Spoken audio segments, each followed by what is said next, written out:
Bonjour, c'est Claire-Lise. Et voilà notre audio sur le couple sacré. Ah, ben oui, on l'attendait celle-là. Qu'est-ce que je vais bien pouvoir vous dire? J'ai petit stress de démarrage. Bon, déjà, le sacré, c'est quoi? Pouf. Le sacré, c'est quoi? C'est, peut-être si moi je peux le définir comme ça, c'est quand le divin s'incarne dans la matière. Ça devient du sacré.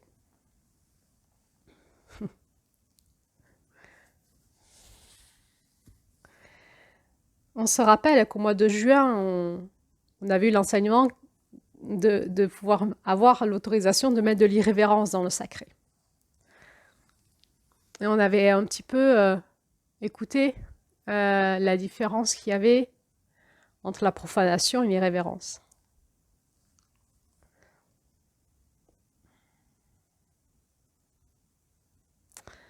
Bon,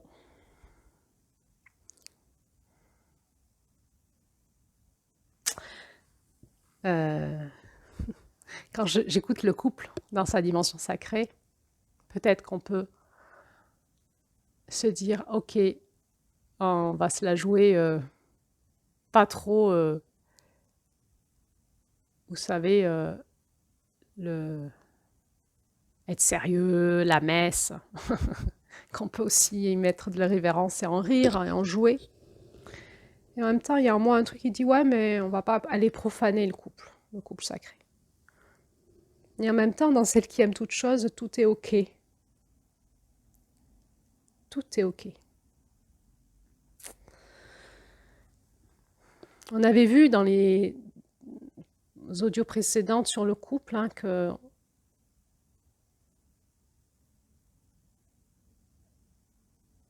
notre société nous a menés dans une perte de repères, hein, que dans l'exploration de ce que comment on explorait le couple aujourd'hui, on était un peu partout dans tous les sens, et on manquait de repères.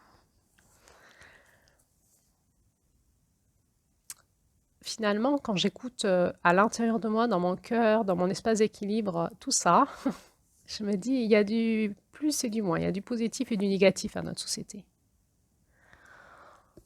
Le côté négatif, ça serait de dire, oh là là, mais où on est parti, quoi. Où on est parti. Et la sensation qu'on est justement en train de détruire le plan divin, en fait, cette notion, c'est tellement pour moi important le couple dans la notion qui nous est proposée en filigrane quelque part. Et on a tout cassé. On a tout cassé. On a tout cassé dans notre, évidemment dans nos idées, peut-être dans nos repères, mais peut-être aussi dans la façon de rentrer en relation, le fait de changer de couple très souvent, la sensation je te prends, je te jette, on est plus ou moins toujours sur un siège éjectable. Du coup, la sensation d'insécurité que ça peut générer, ou d'être consommé, ou d'être un produit pour l'autre, un pansement pour sa blessure du couple d'avant. Des fois, on a l'impression qu'on est en train de se prendre tout ce qu'il n'a pas dit à son ex. On paye pour l'autre. Des fois, on a l'impression dans le couple, il y a tout le monde, il y a toutes les ex, il y a les parents, les grands-parents. Il y a du bazar dans le couple. Hein. On a du mal à faire du tri, à être que tous les deux, quoi.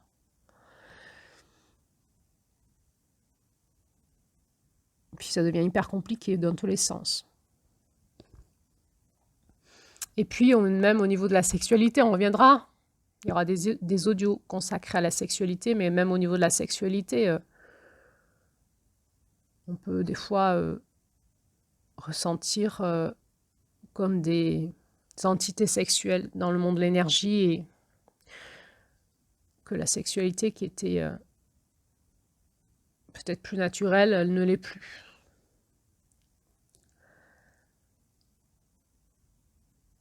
On a perdu peut-être dans toutes ces blessures le lien l'un à l'autre, la connexion de cœur, la connexion des corps sexuels, la connexion des regards, des sourires. de la présence.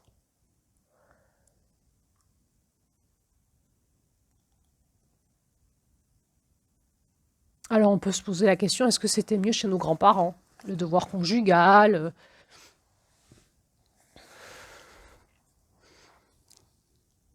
le patriarcat. On n'était parfois pas en couple par amour, mais par volonté du père ou voilà, des différentes familles ou par raison en fait, hein. Les lois religieuses. Alors c'est pour ça que j'ai envie de dire, ben peut-être pas. Et peut-être que finalement, quand je regarde mes grands-parents ou mes parents ou mes ancêtres, hein, je me dis, est-ce qu'ils étaient plus heureux en couple que nous aujourd'hui? Et je me dis, ben oui, j'ai la sensation que le fait qu'il y ait un cadre énorme les poussait quelque part à un moment à aller dans cette intelligence de l'amour.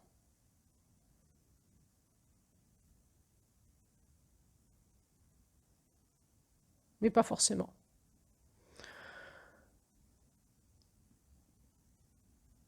Du coup, quand je vais dans mon cœur, je me dis, rien n'était mieux que rien. C'est juste du mouvement. C'est comme le flux de l'eau, euh, de la mer, des mouvements sous-jacents, des flux et des reflux qui font des vagues. Des fois ça saute, des fois ça s'apaise, des fois. Et du coup, ça crée aussi des trucs positifs, tout ça.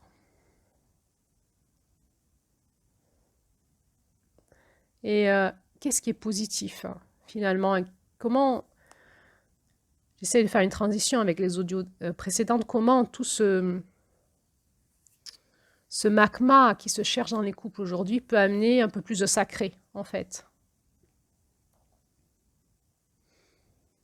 Bien justement, le fait que rien n'est gagné,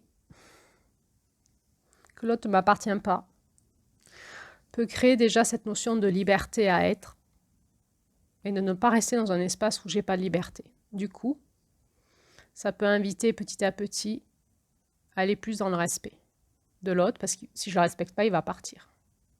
Les femmes sont plus libres, sont plus indépendantes financièrement, mais bon, ça va changer du coup toute la dynamique de l'homme qui s'assied dans une possession, il a sa femme, ses enfants, sa maison, son travail, et tout est acquis. Ben, tout ça, non, c'est plus acquis du tout. Elle peut partir quand elle veut, elle peut prendre les enfants, il peut perdre sa maison, bref, ça peut se remanier en permanence.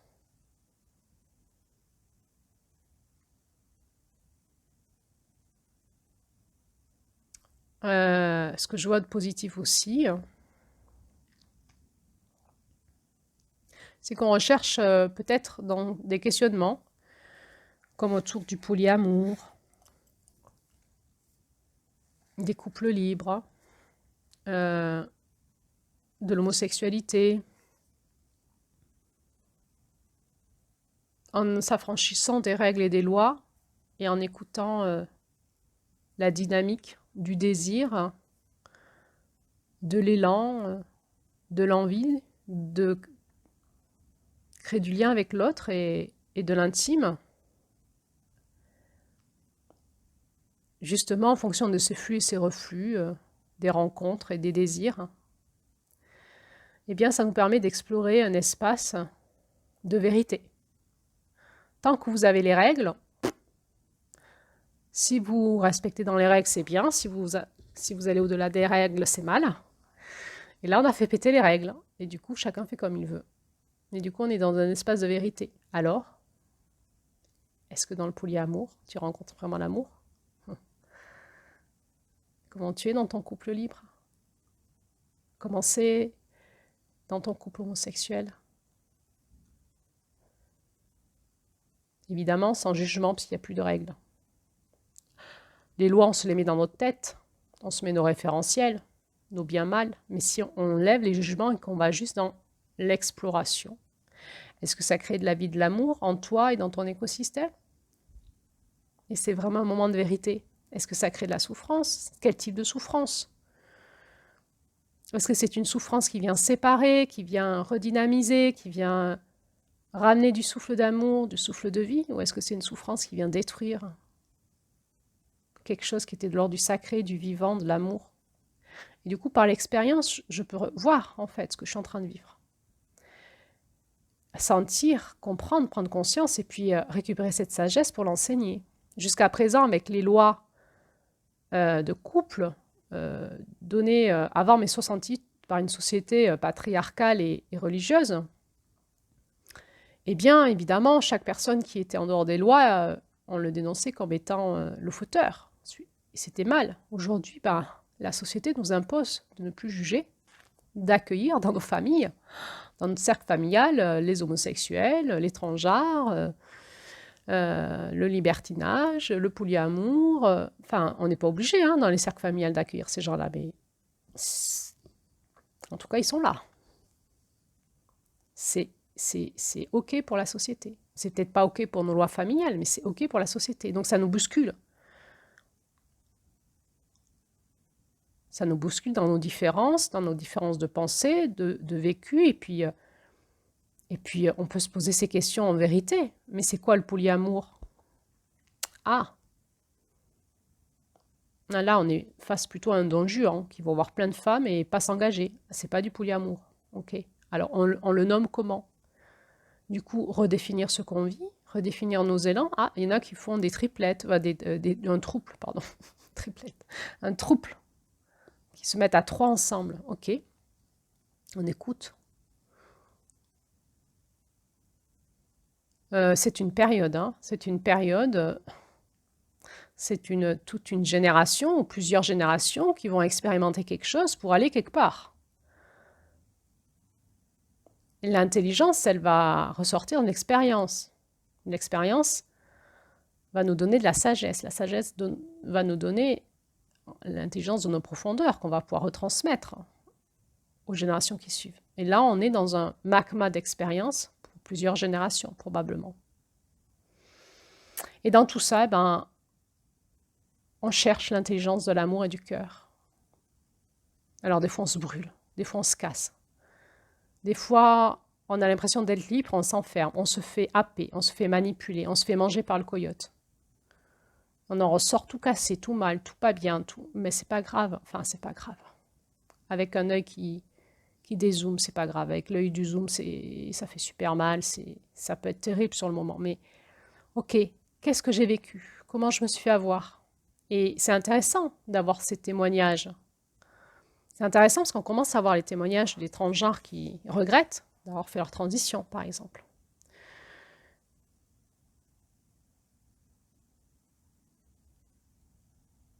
On peut commencer à voir le témoignage des polyamoureux qui en reviennent.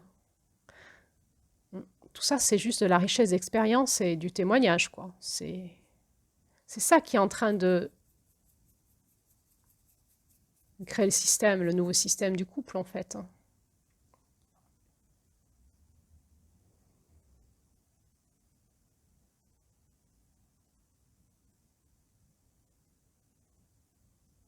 Alors, c'est quoi le divin? Le divin, c'est difficile à dire. Il y a un plan divin.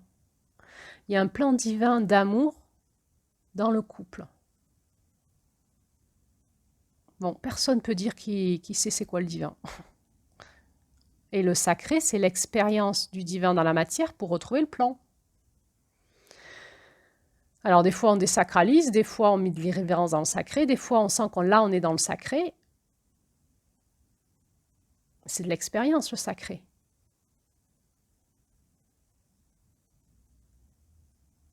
Mais pour être dans le sacré, il faut vraiment être dans l'écoute, dans notre cœur, de ce que nous dit le divin.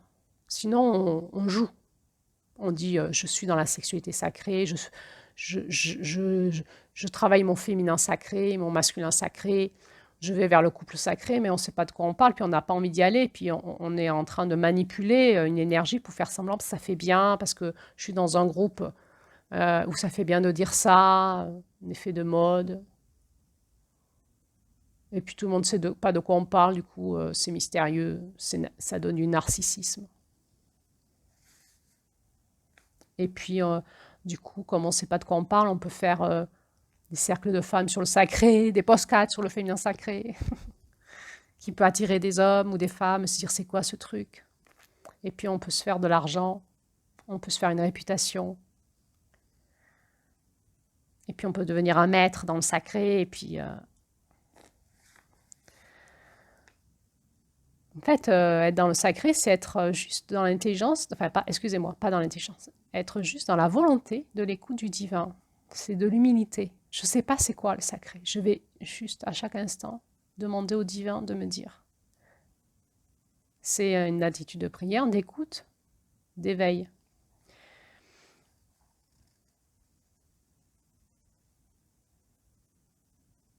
Alors, a priori, le plan, déjà, le plan, il a prévu des corps, je ne vais pas me faire des amis là, de sexes différents.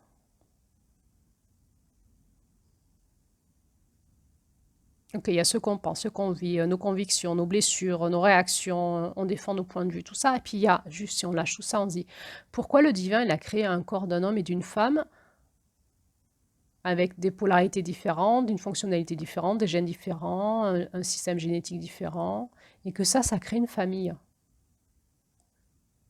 Pourquoi aujourd'hui on doit manipuler tout ça pour faire des mères porteuses, pour faire des dons de sperme, etc., pour créer une famille, alors que parce qu'on a des corps qui sont les mêmes.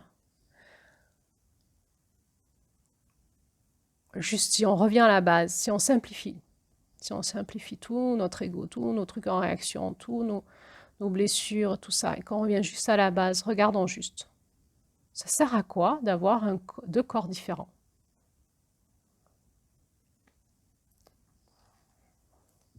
À travers nos corps différents, tout est différent. Parce que nos corps, ils nous donnent le prisme de notre réalité. Donc on va voir toute la vie différente, toutes les sensations différentes, parce que nos corps sont différents. Dans ces corps, il y a des âmes. Les âmes sont différentes. Plus ou moins peut-être semblables. Plus ou moins vraiment très très semblables des fois. C'est va créer un couple assez fusionnel dans l'âme, dans les âmes. Ou très différentes et complémentaires. Et puis, il y a aussi deux esprits qui se rencontrent. Pareil, plus ou moins différents. On peut dire que déjà le couple sacré, c'est l'apprentissage des différences. C'est l'apprentissage de l'harmonisation des différences.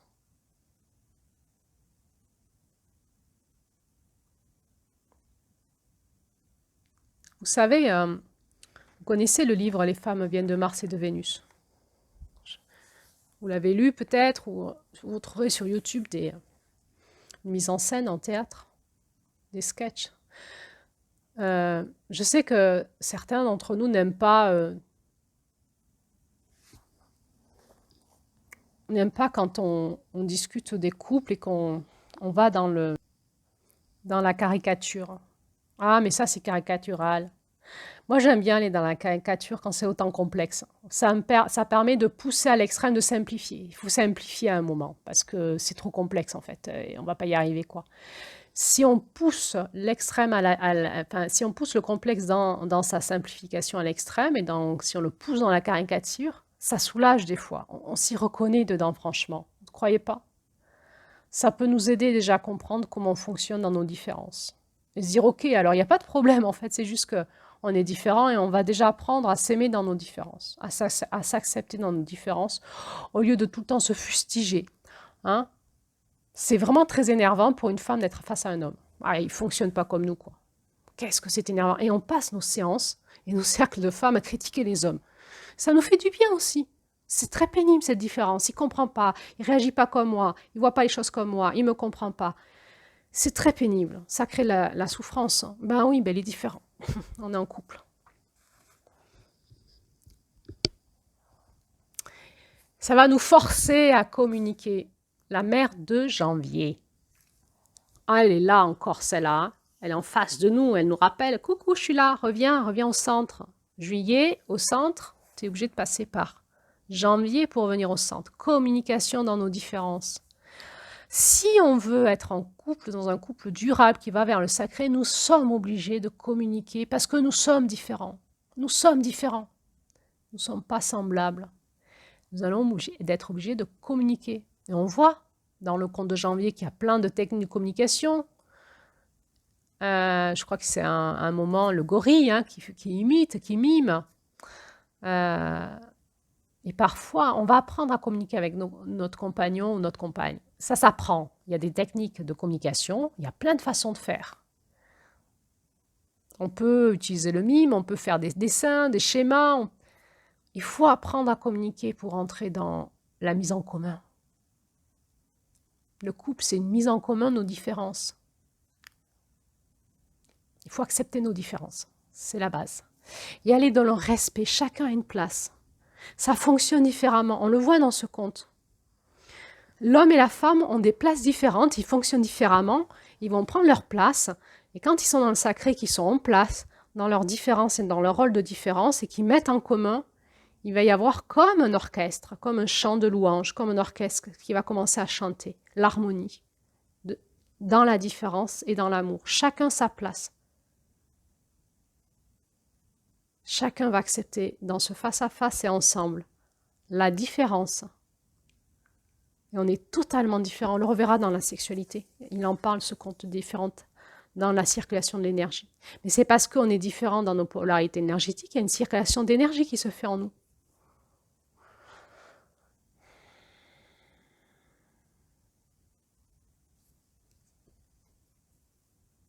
Et cette circulation d'énergie va créer une onde de forme qui va s'appeler le couple, la sexualité sacrée. On y reviendra sur un autre audio. Mais là, restons sur juste la notion de couple. Ce conte, je trouve, nous donne 3 règles qui sont importantes. Le respect. D'abord, le respect. C'est les 3 médecines nécessaires à toute relation, qu'elle soit de couple ou d'amitié, par exemple, ou la relation avec nos enfants. Le respect. Il ne peut pas y avoir de relation qui va vers le sacré s'il n'y a pas de respect. Le respect total de qui tu es, de qui je suis, de ce qui est, et de ce que nous sommes ensemble. Ça, c'est vraiment une médecine, ça prend beaucoup, beaucoup, beaucoup, beaucoup, beaucoup de temps à l'acquérir pour soi et avec l'autre. Et dans le respect, je ne vais pas attendre que l'autre me respecte. Je ne vais pas l'exiger et le lui reprocher. C'est pas ça le respect. Je vais apprendre à me faire respecter. Je vais apprendre à me faire respecter. Alors au début, je ne sais pas faire. J'hurle, je dis non, je tempête, j'accuse. Pas ça. Comment je peux être cette grande dame qui attire le respect et l'honneur?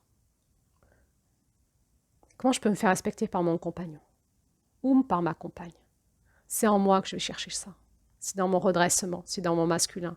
C'est dans ma façon de sortir de la dualité, de me positionner, d'avoir une parole juste, un positionnement juste, des actions justes, une responsabilité. C'est aussi de savoir dire non. À quoi je dis non, à quoi je dis oui. Quand je te dis non, pourquoi je dis non à ça, à quoi je dis oui. Des fois, vous savez, il y a des gens qui disent « Ah, cette personne, elle force le respect. » C'est un peu ça, l'idée. Mais ça se travaille en nous, ça. C'est aussi créer de l'admiration chez l'autre. Hein. Forcer le respect, c'est aussi créer de l'admiration. L'autre, quand il est en contact avec nous, il n'a pas envie de nous dominer ou de nous fragmenter. Il est dans une posture d'honneur, de rendre honneur, d'honorer, parce qu'on est respectable.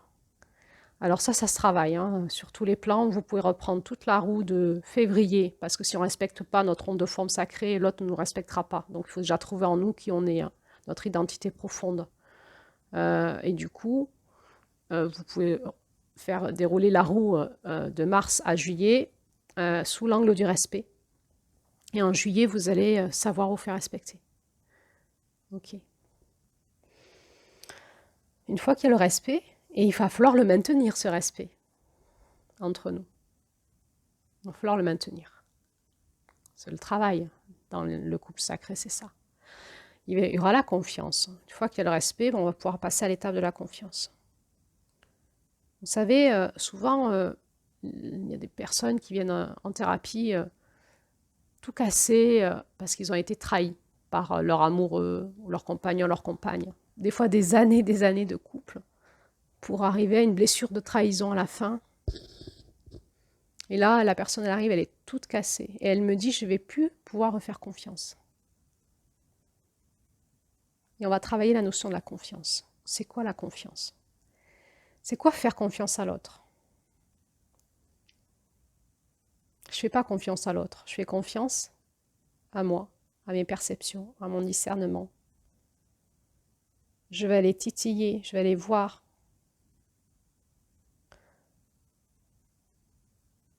Et à un moment, en me connectant aussi à ces espaces du divin, la terre, le ciel, le cœur, en utilisant ces prières chamaniques, en me connectant à toutes les directions, à tous les espaces, je vais aller voir en moi. Qu'est-ce que ça dit de cette situation-là? Et je vais pouvoir me faire confiance. Je sais que ce que je ressens, je perçois. J'ai compris, c'est ça. Et comment je vais les travailler avec l'autre? Des fois, c'est bizarre parce que d'aller travailler cet espace de conscience, l'autre, il nous dit quelque chose et quand on va travailler nos espaces en nous, ça ne nous dit pas la même chose, voire ça nous dit l'inverse. On devient parano. On dit l'autre, il nous ment. Alors, il nous ment peut-être vraiment, ou il se ment à lui-même, il ne s'en rend pas compte. Mais c'est quelque chose qui va se travailler, ça aussi. C'est une nouvelle étape. C'est pas, ça découle pas tout seul du respect, dire ah, c'est maintenant le respect, ah super, on peut se faire confiance. Non, c'est un travail, la confiance. Ça se travaille entre nous, en moi et entre nous. Et si les deux font ce travail de confiance, à un moment, qu'est-ce qui se passe dans la harmonisation entre nous? On sait que l'autre est à l'écoute en lui-même de ce que je dis, de ce qui est. Et que le couple est un foyer, un univers où quand l'autre me regarde, je vois dans ses yeux qu'il me dit « Tu dis pas la vérité ». Des fois, j'ai l'impression de dire la vérité, mais il me dit « Tu te mens à toi-même, tu me racontes des histoires ». Je peux lui faire confiance de me le dire, de me le montrer à sa façon. Je peux lui faire confiance d'écouter la vérité entre nous. Je peux me faire confiance d'écouter la vérité entre nous. Et je peux faire donc confiance à notre couple d'être dans la vérité. Ça veut dire quoi? Ça veut dire tendre vers. Travailler ça ensemble. Le couple sacré, c'est ça. Hein. C'est un espace où on va travailler ensemble, une onde de forme, qu'on va appeler l'onde de forme sacrée, le plan divin. C'est jamais gagné. On avance là-dedans. Ça nous donne des repères. Mais c'est toujours dans l'écoute du divin en moi que j'y arrive. J'écoute ce que me dit la terre, ce que me dit le ciel, ce que me dit mon cœur, ce que me dit tous les différentiels de regard auxquels je peux me connecter. Et qu'est-ce que me dit mon centre? Et comment je vais pouvoir mettre en commun avec mon compagnon, ma compagne, dans l'espace du couple, la rencontre par la communication de ces deux vérités, pour faire la vérité du couple. Et donc, ça se travaille, et puis un jour, on est dans la confiance. Ça veut dire quoi? C'est comme le respect. Ça veut dire qu'au début, c'est une mise en travail, et à un moment, ça s'est intégré, et c'est là, et on en récolte les fruits. Il y a un éveil. Il y a un éveil de respect, un éveil de confiance. On le travaille, c'est pas évident. À un moment, on va l'intégrer, et ça sera là. Et on va en récolter les fruits, et on va pouvoir passer à l'étape d'après. Et l'étape d'après, c'est l'intimité. L'intimité des corps, l'intimité des cœurs, l'intimité des âmes, l'intimité des esprits. Et là, on est dans le couple sacré, c'est quand nos intimes se rencontrent pour créer le couple sacré, dans le respect et la confiance. Et il y a quelque chose, comme un chant qui va s'élever dans l'univers de notre couple, qui va honorer et louer l'intelligence du divin, par l'odeur que l'on dégage ensemble. Évidemment, ça c'est un terrain favorable, un terreau favorable pour une famille où il y a de l'amour qui circule, du respect, de la confiance et de l'intimité, et une famille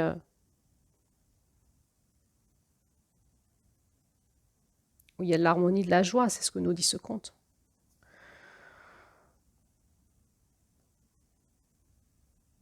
cet homme incarnait les 3 médecines nécessaires à toute relation, le respect, la confiance et l'intimité. Chien à plume comprenait l'importance d'établir une base solide de respect mutuel pour engendrer la confiance. Il savait que lorsque confiance et respect sont présents, dans n'importe quelle relation que ce soit, l'intimité et le partage des désirs du cœur peuvent fleurir, étant enracinés dans un terrain fertile.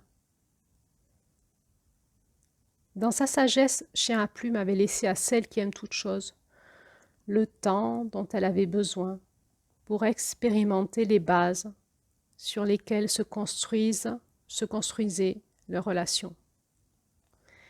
C'est à partir de cette base forte et attentive dans leur entente mutuelle que l'attirance sexuelle s'était naturellement épanouie.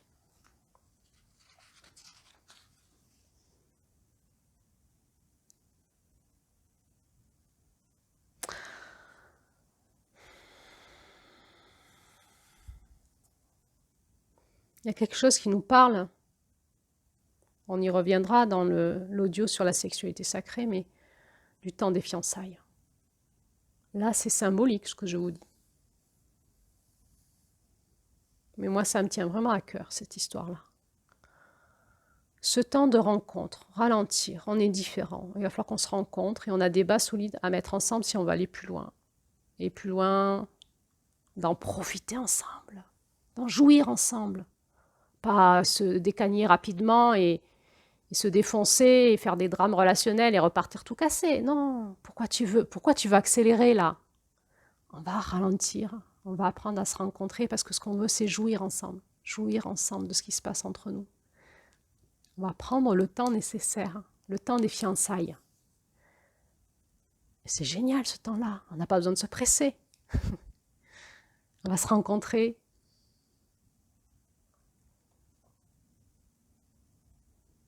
On va parler ensemble. On va se découvrir dans nos personnalités, dans nos pensées, dans nos désirs profonds. Est-ce qu'on est bien ensemble? Est-ce que nos corps sont détendus dans la présence l'un de l'autre? Bon, on voit qu'à un moment, elle n'en peut plus. Ça commence à chauffer. C'est bon signe. Mais les sons, ce feu, se mettre à chauffer dans la femme.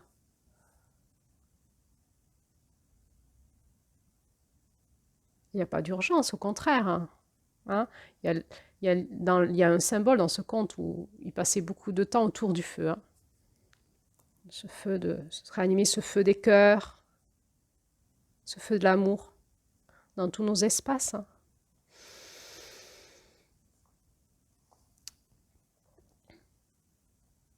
Et au-delà de la sexualité, dans le couple, il va y avoir vraiment ces espaces de rencontre à un moment, de vraies rencontres. Quand on a écroulé, comme je vous ai dit dans les audios précédents, tous ces espaces de blessures, d'illusions, d'attente, d'attachement, de formatage, d'adaptation dans tous les sens. Quand tout ça s'écroule, il va y avoir la vraie rencontre. Qui es-tu et qui suis-je? Quand je simplifie tout ça, quand j'enlève tout le reste, qu'est-ce que je suis profondément? Finalement, qu'est-ce que je veux avec toi? Vous savez, c'est tellement compliqué dans notre tête. Oui, mais si je lui dis ça, il va dire ça. Mais si je fais ça, il va faire ça. Et puis il risque d'aller me tromper ailleurs. Et puis après, il va plus m'aimer. Et après, si je lui dis qu'au niveau sexuel, j'aimerais plutôt ça et ça, et il va se mettre dans tous ces états. Puis après, il va plus m'aimer. Puis ça va encore plus bloquer entre nous. Et du coup, je suis obligée de faire ça parce qu'après, il va me dire ça. Je le connais par cœur, comme si je l'avais fait. De toute façon, si je lui dis ça, il me dira ça. Tout ça là. Ça. Si on l'enlève, si le souffle passe et fou, vous savez comme la fleur là quand on souffle dessus, pouf, il y a tout qui part. Génial. Faites ça comme rituel. Quand vous avez des problèmes de couple, prenez ça, fou, vous soufflez dessus et c'est pour enlever toutes ces pensées là, parasites qui nous font chier là, qui nous empêchent d'être en couple là. Si je reviens dans mon squelette, si je reviens dans ma simplicité, dans ce que je suis, profondément et de manière toute simple, on va pouvoir se rencontrer dans notre vulnérable, On va lâcher les carapaces là, hein, dans notre vérité. Et on va accepter ce qui est là. Aimer toute chose. Je vais t'aimer pour tes défauts et tes qualités. Pour ce qui est. Pas pour ce que je voudrais que tu sois, pour ce que j'attends, mais pour ce qui est. Maintenant, ce qui est, dans la rencontre, si je l'accepte, est-ce que ça s'harmonise pour faire un couple? Ou est-ce que c'est disharmonieux? Il y a un moment, si ce qui est, c'est que on ne peut pas être en couple ensemble. Ça ne matche pas, ça ne se rencontre pas. On a beau travailler le terrain, le terreau, etc. On va se quitter. On va se quitter. D'un commun accord, en se remerciant. C'est ok, on aura appris de cette disharmonie. Mais si on ne fait pas ce travail de se lâcher prise, de ce qui accroche, je m'accroche à toi, j'ai peur de te perdre, j'ai peur que tu ailles voir ailleurs, j'ai peur que tu m'aimes plus. Oh là, il faut lâcher tout ça. Ok, je vais me présenter à toi comme je suis. Je vais t'inviter à faire pareil, puis on va voir si on continue ensemble ou pas. Voilà. Est-ce qu'on peut aller dans le sacré ensemble? Et alors, à un moment, on va peut-être se donner les moyens, les conditions favorables pour s'harmoniser. Pas faire des compromis, pas s'adapter, pas faire des efforts. On lâche. C'est quoi l'harmonisation? Comment on fait? Mystère. L'harmonisation, c'est un mystère. C'est le mystère du féminin. Ouais, mais du coup, on fait comment? Chut. On ne fait plus rien. Ça va se faire tout seul. Dans l'acceptation et le lâcher-prise. Ah oui, on va vivre des effondrements de l'ego. Hein.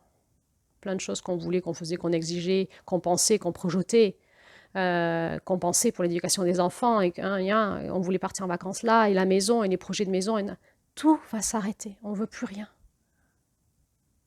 On veut simplifier, regarder ce qui est entre nous et voir si ça peut s'harmoniser. Ça veut dire quoi, voir si ça peut s'harmoniser? On se laisse du temps dans le respect, la confiance, l'intimité, pour voir s'il y a une harmonisation qui se fait. L'harmonisation des contraires, l'harmonisation de la différence, l'harmonisation des complémentaires. Et si ça se fait, alors, on est en train de vivre le couple sacré. Ah, c'est autre chose. Ça n'a plus rien à voir avec ce que c'était avant. Et les autres, ils vous regardent et ils disent « Oh, vous avez trop de la chance. C'est trop joli de vous voir ensemble. » Ouais. Ça a été du travail. On a dû passer de février, mars, avril, mai, juin à juillet. Ah oui, on devient inspirant.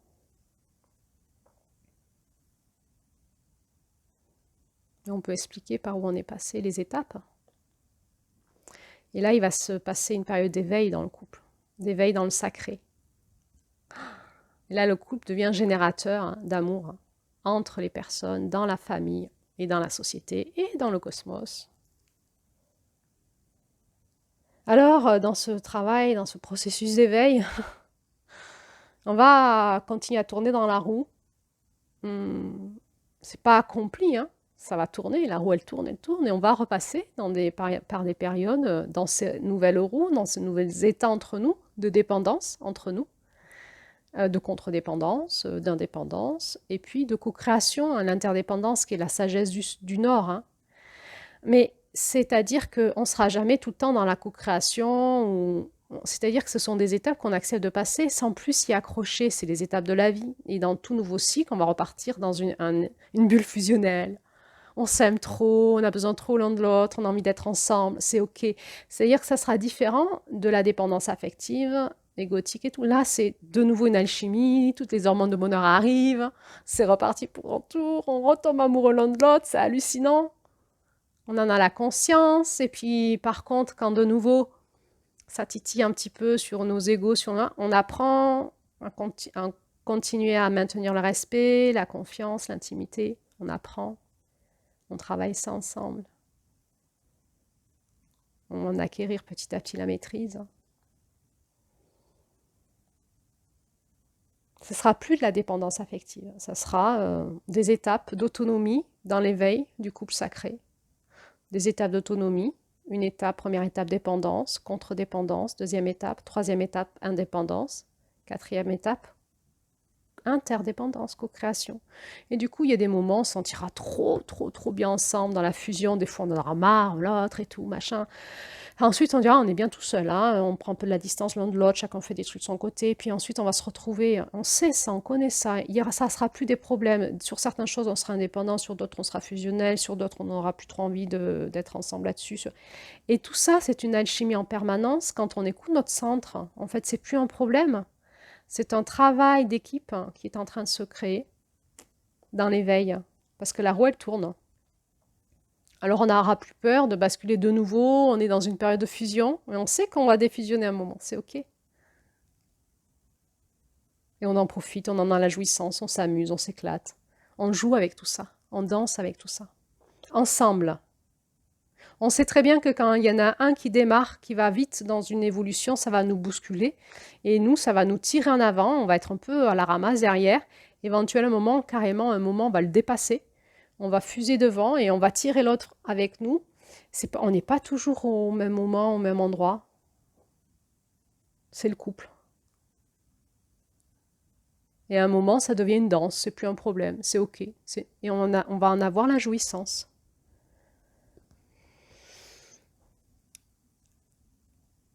Alors, est-ce qu'on peut aller ensemble, tendre vers le sacré ensemble, ou est-ce qu'il y en a un qui ne veut pas y aller?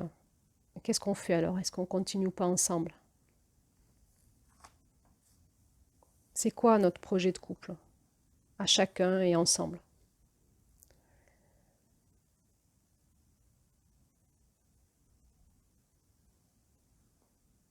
Est-ce qu'on démarre ensemble ou pas? Est-ce que moi je démarre toute seule ou toi tout seul et on va déjà travailler le respect? Comment je me fais respecter? On regarde ce qui se passe dans le système, le système couple. Le fait de déjà travailler le respect, la différenciation, laisser le souffle d'amour passer, se reconnecter au divin, se remettre en prière, écouter ce que nous dit le divin en nous, il n'y a que ça. Écouter ce que nous dit le divin en nous. C'est dur, hein, c'est plus notre ego, c'est plus notre référence. On va avoir un écroulement du moi égotique et on va avoir un éveil du soi spirituel en nous et on va proposer ça à notre couple. On verra si ça nous amène à nous harmoniser. Je ne suis pas obligée d'attendre que l'autre démarre, je peux déjà démarrer toute seule. Ça va mettre en alchimie mon couple. On verra. Peut-être qu'à un moment l'autre il démarrera aussi ou pas. C'est le mystère de la relation. La relation elle est mystérieuse. Il y a quelque chose qui se passe entre nous qui c'est de l'ordre du féminin. Et ça, on ne peut pas le contrôler, on ne peut pas le comprendre. Mais c'est là. Alors, première astuce pour aller un peu plus dans un couple sacré, travailler déjà la notion du respect. Et après de la confiance, et après de l'intimité, chaque chose en son temps. Et vous pouvez déjà le faire tout seul, vous n'êtes pas obligé d'attendre que l'autre démarre et de l'accuser, l'autre de jamais démarrer et de ne pas vouloir. Et puis il y a des moments où, dans votre positionnement, dans le mois de Mars, dans cette posture du Mars, en écoute du divin en vous, en sortant de la dualité, en écoute de la justice divine, ça deviendra évident, vous prendrez des positionnements évidents. Peut-être des changements intérieurs de vous, peut-être c'est vous qui allez lâcher des formes d'exigence, ou au contraire, il y a vraiment des noms que vous allez poser et des demandes de changement, peut-être dans la sexualité, peut-être dans votre façon de vivre, je ne sais pas. Mais si vous parlez de votre espace divin, en ayant dépassé la dualité, en vous positionnant dans votre espace qui est juste en vous, forcément, ça va faire bouger le système du couple, et puis on verra où l'harmonisation vous amène, et si elle est possible. Simplement, pour aller dans le couple sacré, il faut vraiment avoir envie d'écouter le divin et de dire oui au souffle de l'amour. Oui, je rechoisis l'amour, en moi et avec l'autre, et dans mon couple. Et c'est possible, même si j'ai l'impression de ne plus l'avoir, même si la braise du feu s'est éteinte, même si je me sens totalement déconnectée à l'autre. C'est possible, si le souffle d'amour passe, que tout change et tout se réanime. Alors je le choisis. Je l'écoute.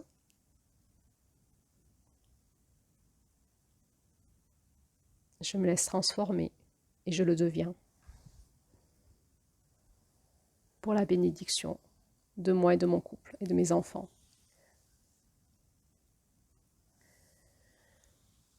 Eh bien, j'ai envie de rigoler et de dire Amen. Ainsi soit-il. Je vous ai fait un beau prêche là. Allez, laissons-nous aller au souffle de l'amour, de la vie, dans le concret. Voir où ça nous amène, ensemble. Vous n'êtes pas seuls. On est beaucoup à écouter ces notions-là et à travailler dans ce four alchimique de l'énergie de juillet, de l'amour du couple, à travailler en nous tout ce qui a besoin de fondre dans notre plomb pour qu'on devienne de l'or, de l'or à l'autre et en nous-mêmes. Alors il va y avoir encore 3 audios sur le couple pour comprendre comment harmoniser nos différences ensemble dans le couple. Et puis ensuite, alors la prochaine audio sera sur la famille. Et oui, c'est la suite. Et ensuite, on fera des audios sur la sexualité. Ensuite, il y aura l'audio sur le célibat comme guérison à l'amour. Et on ira ensuite sur la rencontre entre les hommes et les femmes aujourd'hui. Où sont les hommes et femmes, es-tu prête? Allez, à bientôt pour la suite. Bonne digestion. Merci, likez, partagez, abonnez-vous, soutenez notre chaîne. Ouais. Si vous sentez que ces audios vous parlent profondément, partagez-les parce que probablement qu'il y a d'autres personnes qui ont besoin de les entendre aussi. Si vous sentez qu'elles vous font du bien, peut-être qu'autour de vous, d'autres personnes auraient envie d'entendre ça aussi. N'hésitez pas à partager. Merci.